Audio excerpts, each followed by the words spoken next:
Today's High Performance Podcast is brought to you by Josh Phegan Digital. It's where you'll find our revolutionary blueprint course. There's only one place that you can go from zero to hero over a weekend by watching the incredible blueprint. It's everything you'll need to be that $1 million agent. Prospecting, listing, negotiation, and growth. Broken up into short 15-minute pieces, skip to the content you need now or watch from the beginning to end. Only on Josh Phegan Digital. Welcome to High Performance, the podcast featuring Josh Phegan and Alexander Phillips. Alexander, you're a momentum master. One of the key things that we see every year is that when you come back in, you're already running with open for inspections. You've already got auction campaigns listed. You're in a position that you just make a lot of things happen. And that's even about just getting appointments on the diary and making sure that you're in front of people as quickly as you can be and getting into making those calls and making that stuff happen. A lot of real estate agents take a fair bit of time to kind of warm up and to get back into their momentum piece. You kind of come back from a holiday and you snap straight back into reality.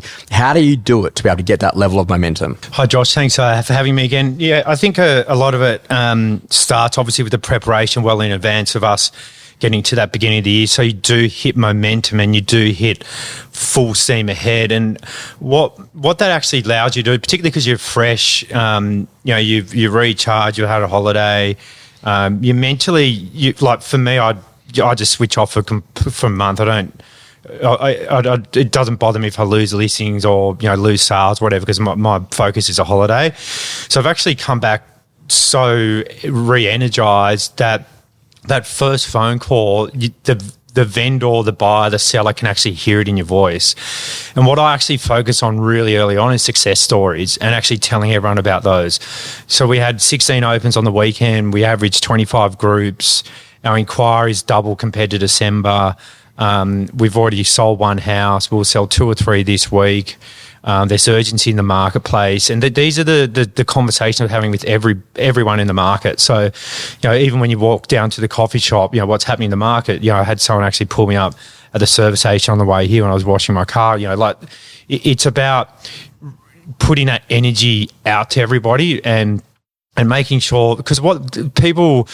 They sort of get drawn to that and they can feel it and they can feel that there's a positivity in that person and they want to work with that person. So it starts with, having a busy schedule. And if you're not busy, if you don't have enough listings or you need more listings, when you're on holidays, sit at a beach, at the snow, wherever you are, and have a list plan of what you're going to do for the first month.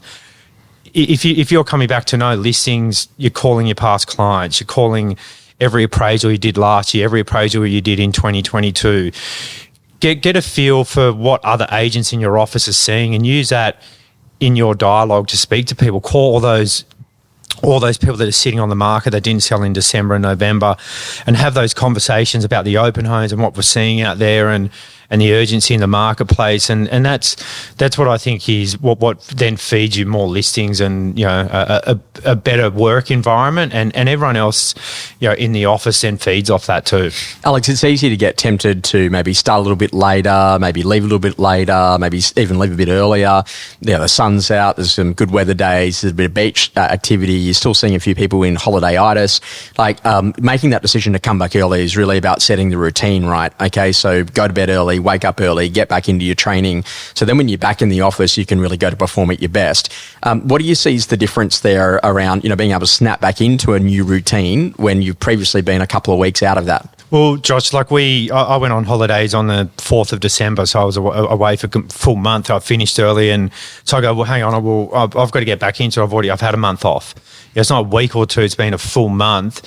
But what's really snapped me back into it was I've booked my 6-week holiday at the beginning of the middle of the year already. I've been dealing with my travel agent, and I've now got 160 days to get to that mid-year holiday, and I've got my goals in place in my bathroom, and I've broken them down on a month by month, week by week, and I know what I need to do to hit that mid-year holiday and the goals I need to hit. So my mentality shifted from being on a holiday to being on. Admittedly, as you get older, you get it takes a little bit longer to get into it. So like for the last 8 days, I've been in the office at 7:30, not 6:45. We've sort of slowly got back into it, but we launched 16 properties this week, and we'll do another, I think 10 or 15 next week. So we're back to full capacity. So you can't actually, you can't be switched off. But if you're a person that is new to the industry, or you've only just started, or you're trying to find focus, the best way that I've done for my whole career is written goals, but achievable goals, and adjust them, break them down to week by week, day by day. I think the big thing that I really look at is that you aim at 40 full productive weeks a year, and the other 12 weeks is off or out of the game. And the important conversation around that is that when it's one of the 40 weeks that counts, you've got to make it count. Snap back to reality on routine, get back on the phones and book as many appointments as you can.